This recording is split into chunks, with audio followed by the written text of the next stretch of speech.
The big man was always quick, humbled himself down to his knees. He did not believe in God. He did not. He was only at the tombstone of his own daughter. On a knee, gently, he placed a single white rose, staring at what? A tombstone, a stone, a quiet prayer. Senor,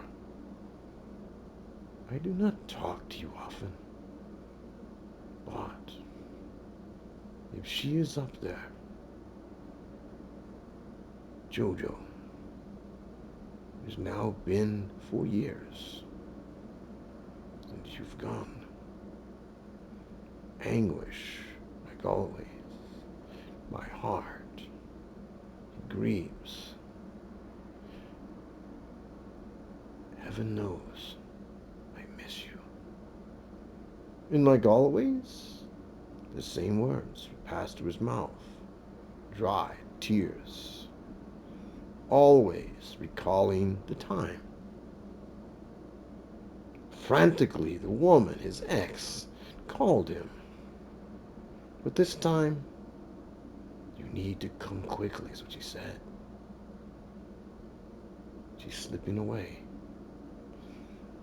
When just like that, he found his daughter. Oh, yes, in the hospital, in a sense. Someone had found her. Oh, yes, the living boyfriend from his ex.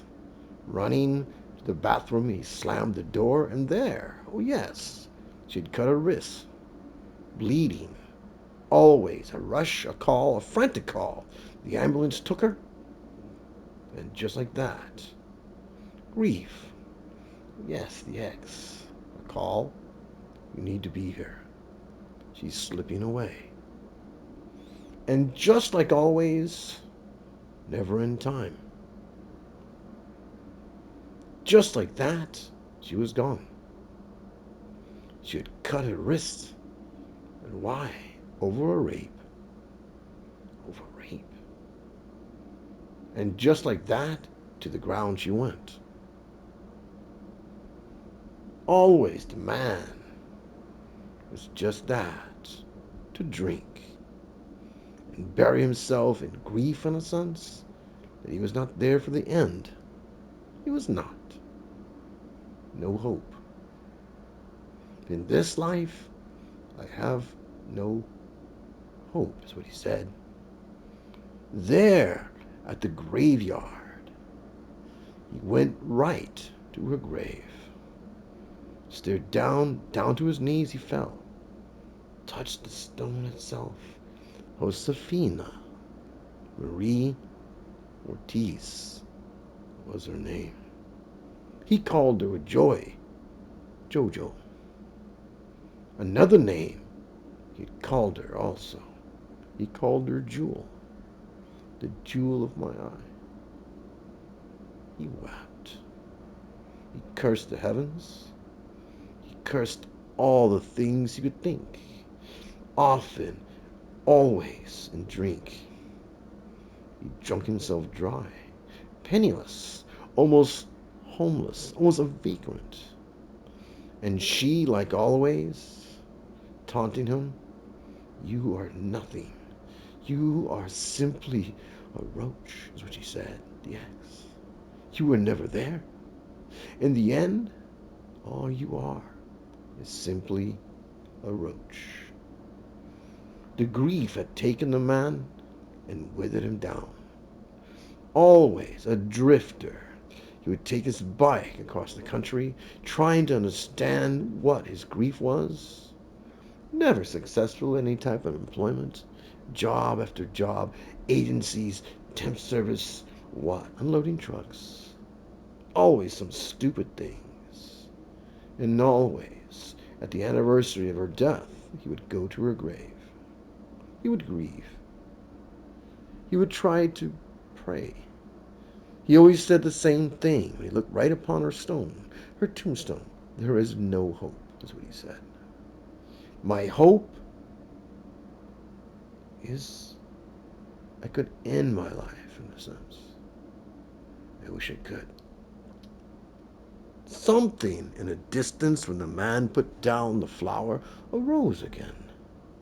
He often thought, always, of an establishment, a small place I could own, a bar, a tavern, something he could drink himself away, but still, always for the common man, for someone, for a common woman that would come into my place, my establishment, share a drink.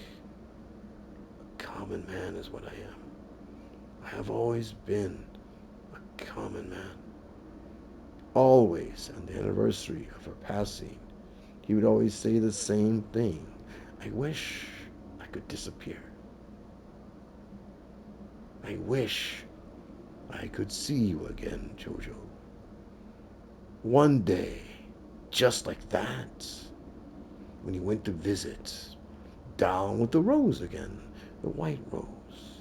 Something from a distance had come. Oh, yes. The winds rustled through the trees, the leaves dancing merrily around in circles. They came. These things, these orbs in a sense. These, what were they? Cupids?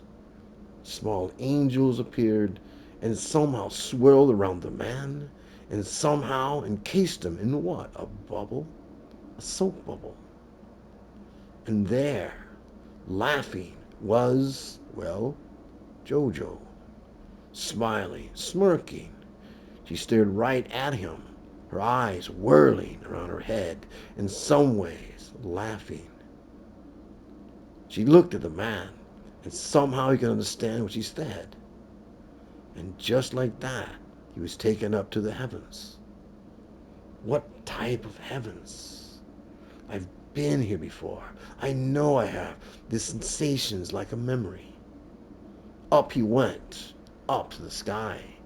Always these small cupids, these orbs, this circle, this soap bubble in a sense, took him up into the stars. There, someplace within a black hole is where he descended. Oh yes, down he went again. And just like that, for a second, someone at the bar, like always, Ortiz. What are you thinking? You fell asleep again. Are you daydreaming again? With this Cuban cigar? Something that looked like what? An entourage that looked something like a derby, a hat. Something discarded in some ways. A rubbish in a sense. Sat on the bar stool and asked for a drink. My friend Ortiz, you always seem to be like that. What is it now? Was it some woman, some lust in your heart? And always a speck of the tear of the big man. Oh, yes. Always. I seem to come again to this place, sir. I always seem to find myself right back at this bar, back at this tavern. And always, the thing that sat right at the bar stool was his best friend. A derby, a large one, twisted. It was called Elfino. Elfino was just that. A patronage. He was always there, vagrant, a bum. Some would call him a bastard. Always a horniness for women, always a curse in a sense, and always, oh yes, a Cuban cigar. They were the best of friends in a sense. The barkeep, and oh yes, his patronage, and always understanding exactly who and what came into the bar, and then always, mysteriously, the waitress, who was just that, the only waitress in this place. Somehow, she'd come from someplace, perhaps another dimension, I suppose. She popped in to work. You're late, is what he said. Always. Patronage was just that, the dead, in a sense. They'd come into this place, this Odyssey, a dance hall. Always this thing would form itself from a tavern and somehow swirl. She always did it anyway, the thing from outside. Oh, yes, outside, somewhere, God, a small smidgen called what? Jojo, in a sense, would always do the same thing and animate a place called the Odyssey. He had wanted a tavern, and always it was a tavern, but all the things that seemed to pop in were things that had passed. Always the tavern would be what? Like some type of hologram in a sense, and somehow animate the stars above falling down from the sky, a black hole. Somehow the establishment was just that, and yet somehow the thing outside was an artificial intelligence. Something dealing with quantum mechanics. New mathematics, precisions could guide things, alternate realities. It used what? Probabilities is what it did. Somehow this place, this was called by heaven a brothel. Because, of course, the wickedness was just that fun, glee in a sense. Understanding what that was, the barkeep was called Big Al. And Big Al's establishment always not to be just that. What I want exactly was only one thing, a small bar, is what he said.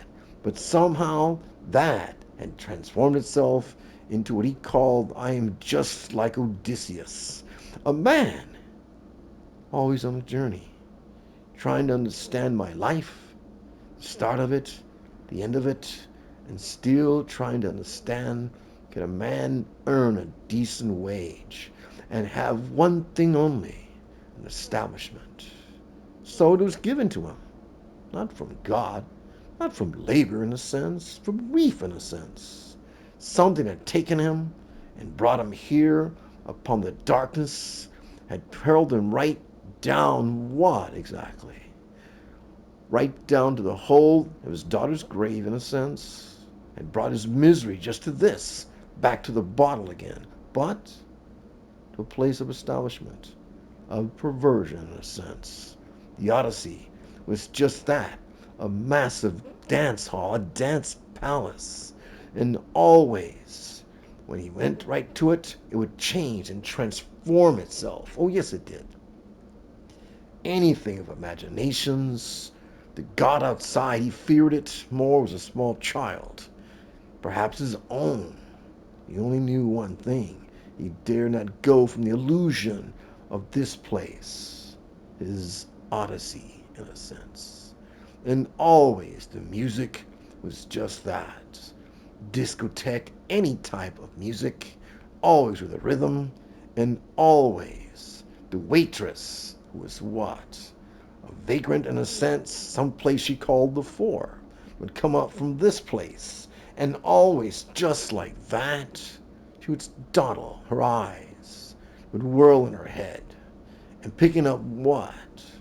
The order. Always the same, were hamburgers.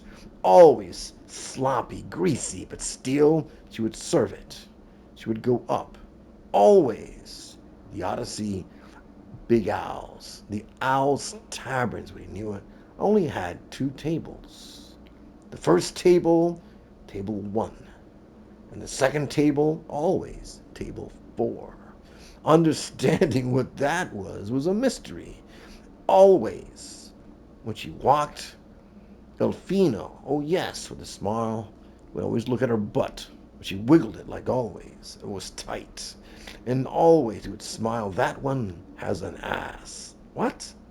She has. She walked right by with the order, but she doesn't know what she knows as a waitress. The worst type. She's used.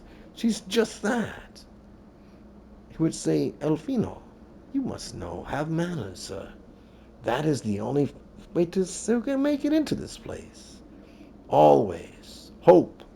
Table 1 is what he would say. And she would go off. Oh, yes. Always when she walked off, it always seemed there were what? Thousands of tables at the establishment. Always they would come in and out. A young couple. Oh, yes, table one. The young couple sat down always. A young man, barely what, 16? And his girlfriend, also 16. They were just on a first date in a sense, but still, like always, a first date was more than just that. He'd pop out what, a promise ring? And promise of all the big things, a life beyond what it was in a small town. And she, her heart dazzled. She found the man, what? Quite handsome. She fell in love with him. It was love at first sight. These were childhood sweethearts. They had gone to high school all throughout their lives. Always, when the waitress came, it was the same greasy type food, a hamburger and fries, a soft drink. Always, they always seemed the children were just that at the first table, gazing upon each other's eyes. The man, oh yes, a small boy in a sense, making almost love, what? To his girlfriend with her eyes. They met.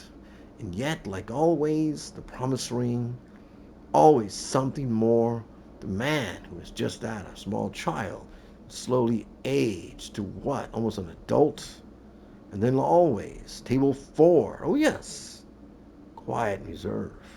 Table one was known as always the first date. But table four, more somber.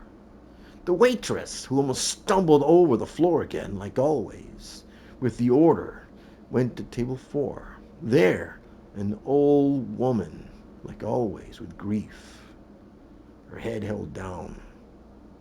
Always she would pull out a promise ring. Always the memories of children, always the memories of what? A childhood sweetheart that ran off. Always this promise ring. When the waitress came right to the old woman and sat down the platter, she barely even looked. And just like that, like always, the couple at table one vanished. But table two, more somber. The woman grieved. Quietly, she had lost him. They had been married for 50 years.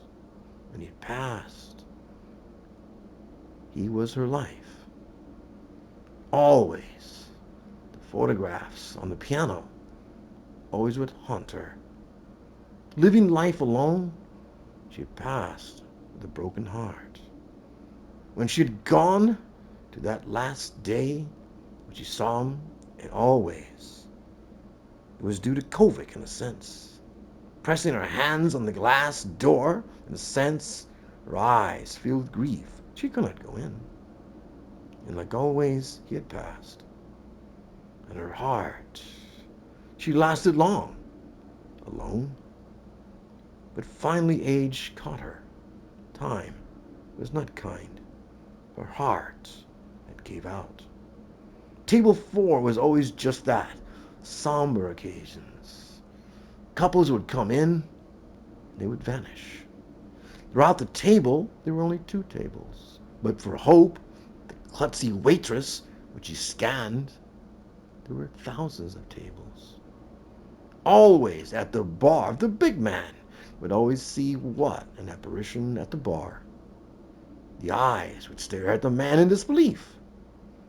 Always, the man, Big Al, would pour a drink, right just like that, a beer. Beer's the best thing to have tears in, he would say, if you must know. And always he would pour himself a glass. At the bar, a man, a young man, had taken his life. He had taken a noose. He had taken what exactly? Some type of cord, an electric cord, and wrapped it around his neck, on the door, and he hung himself. And like always, there he was on the bar stool, his eyes wild. He looked, the beer of glass, the beer poured right to the man in a glass. He looked upon the face of the other, and with amazement he said simply, "Have I passed?" "Yes, sir, you have." And always to raise the glass to the lips, he vanished. The klutzy waitress came right back again for the second order. But the problem was always this. The thing in the bar stool was a horny wad, exactly. What was he? Horniness, like always. Ah, that one. She has a fine ass, Al. And he would say it like that. And understanding always the words, but not understanding the meaning, was hope, in a sense. To the bar again, trying to understand exactly. The barkeep was a good man. She always knew him, trusted him. He was like, well, the digger, in a sense. When she tried to understand the next order, hope. You must hurry. You are always so slow when you come to this place. And then always, the waitress, like always, would say the same thing. And always she would turn her back. And always the bar would transform itself back into what exactly? A dance palace. Miraculous. Always she would look up to the sky. And that's what it was. A sky. The space, the lights were just like a discotheque, a Studio 54. The difference was simply this. The imagination of something outside had changed it always to be something illuminous. Like always, the lights were falling stars. Always some type of what exactly? Moons, planets, and occasionally a comet would pass right by the establishment. The music was endless, always with a beat, always with something loud. It would transform itself and then slowly, like always, you render right back down. Jojo, bring down the lights, is what he said. Slowly, the lights and luminescence would come right back down again. And the big man, Big Al, slowly, he would say something as a taunt. Always, something would happen, and something would miss a beat, as if something was playing itself out again, and always just a taunt.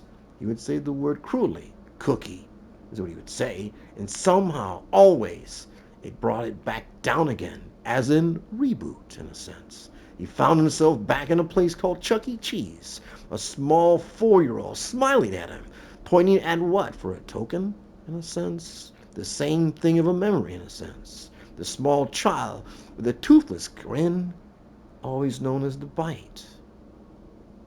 Bite him down. Always. He would take out a token from his pocket and give it to the small child. Always a smile. The eyes. They were blue eyes. They would whirl like marbles right at the man's face. A pleasure, a smile, and always he would vanish. And right back down to this place. On occasions, oh yes, on occasions, heaven would send an angel called, well, Gabriel in a sense. Always to the establishment he would come in, an elegant man, vanished, always with a suit, always dressed in blue. He was elegant, almost like perfume to his what? His person in a sense. A smile, and yet, like always, heaven knows Ortiz not, is what he would say, in a cruel way. He'd always, what exactly? Do you wish a drink, sir? I don't drink. This is heaven's business. We want this place closed. It is an embarrassment. You are not anything. You are simply that of a vagrant. Heaven does not know Ortiz. It cannot.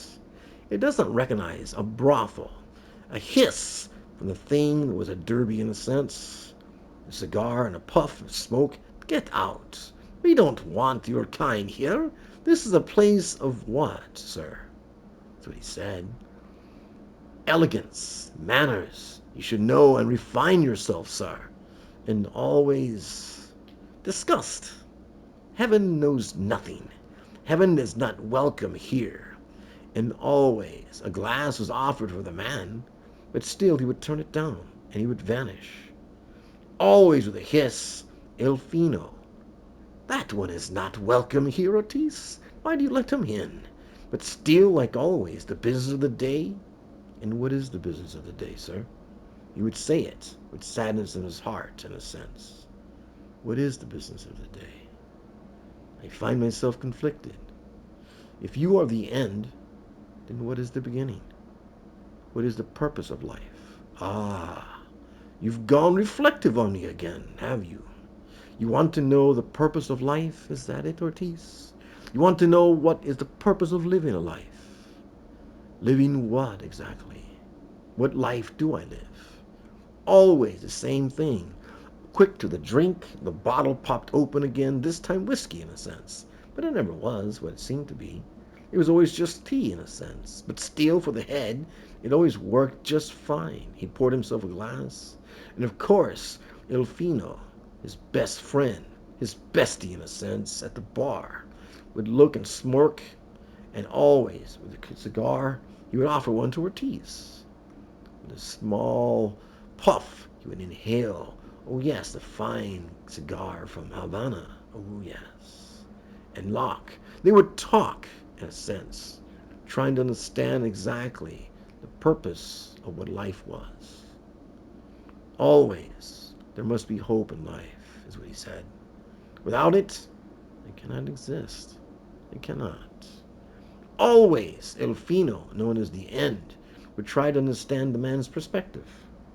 You suppose that life must have a meaning, is that it? You think because always what? You want to understand things in such a way that God above, oh yes, God above, does not know you, cannot see you, cannot understand your plight. Your plight in some ways is what he said. Trying to understand, but still quiet. Always the waitress with the bar would come right back with an empty what? Always for the next order. She would quickly just stare at the barkeep in a sense. Stare at his face.